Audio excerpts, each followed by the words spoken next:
Welcome to QSDI Prep Academy. I am so stoked you're here today. We're diving into a complete explainer of EPA Method 2E, giving you that overall important view you absolutely need. If you're gearing up to crush your QSDI exam, you gotta understand the big picture of this method. Let's get right into it. Okay, quick look at our playbook for this explainer. We've got a quick welcome to Method 2E, then safety and essential equipment, installing wells and probes, the 3 testing phases, crunching the big formulas, and finally, the final mass emission rate. This is your big picture roadmap for mastering landfill gas production flow rate. So, Section 1, Welcome to Method 2E. What is the whole point here, right? Well, Method 2E is all about measuring landfill gas, or LFG, production flow rate from massive municipal solid waste landfills. Why? Because we need to calculate the flow rate of NMOCs, which are non-methane organic compounds. Basically, we're extracting gas from a giant mountain of trash to find out exactly how much NMOC it's breathing out. It's a huge deal for the EPA. Moving right into Section 2, Safety and Essential Equipment. Listen, you literally cannot pass the exam or survive out in the field without knowing this stuff. These landfills are basically massive underground bioreactors, generating explosive methane constantly. Because of that, explosive mixtures exist right near the surface. Absolute rule number 1, zero smoking allowed. No way. Rule number 2, you must use explosion-proof blowers and gear. And because this whole process is super complex and dangerous, only experienced personnel should be running it. Check out the above-ground wellhead assembly up on the top half there. To extract that explosive gas safely, we use this exact setup.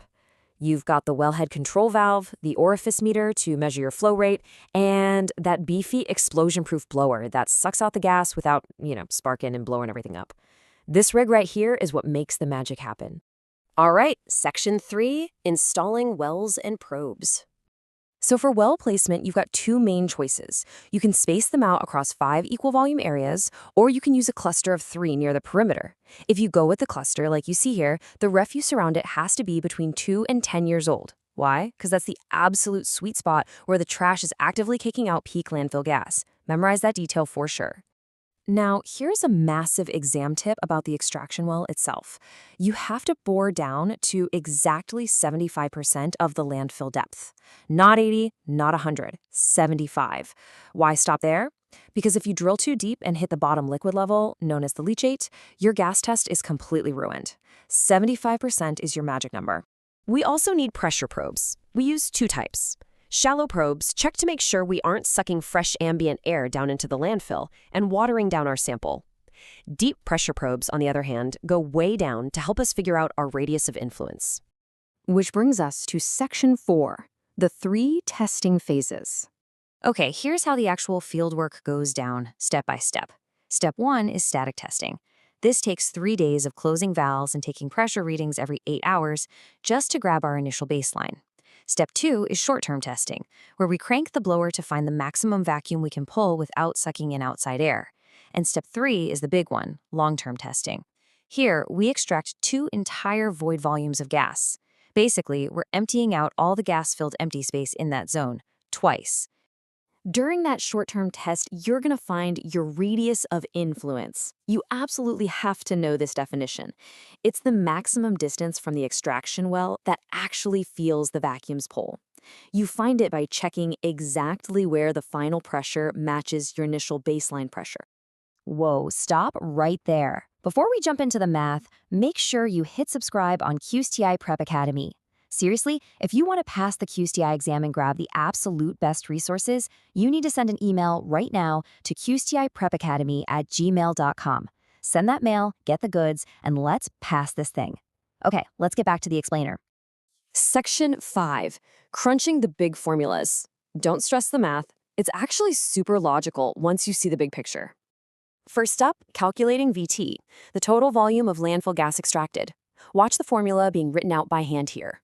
You're just taking the flow rate you measured, multiplying it by the time that specific test ran, and adding all those periods together. It's just big picture addition and multiplication to get your grand total volume.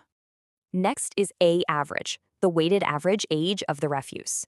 As you can see being written out, you can't just take a normal average because garbage age is all over the place. You have to calculate a weighted average based on the fractions of refuse. It's like a giant puzzle to figure out the true age of the decomposing waste. Now for the tricky one, K, the landfill gas generation constant. The overall important view for the exam here is that you have to solve this by iteration. See how it's written out? There's no simple algebra to isolate K. You literally have to guess a value, plug it into your calculator, check it, and tweak your guess until the left side of the equation hits 0. It takes a little patience, but it works. And finally, Section 6, Final Mass Emission Rate. This right here is the master equation, the final boss, QT, the NMOC mass emission rate. Look at this beauty being written out. It takes our generation constant K, the methane potential, and the NMOC concentration, and mathematically smashes them together. This one big picture calculation gives you your final mass emission rate, combining everything we just did. So, are you ready to absolutely ace the Method 2E questions on your QST exam? With this overall important view, you totally are. Just remember your explosive safety rules, that 75% well depth, your 3 testing phases, and how those big picture formulas come together. You are going to crush this. But hey, as our global waste piles up year after year, it makes you wonder, will Method 2E have to evolve to catch even crazier compounds hiding under the surface? Thanks for hanging out for this QST PEP Academy explainer, and I'll catch you in the next one.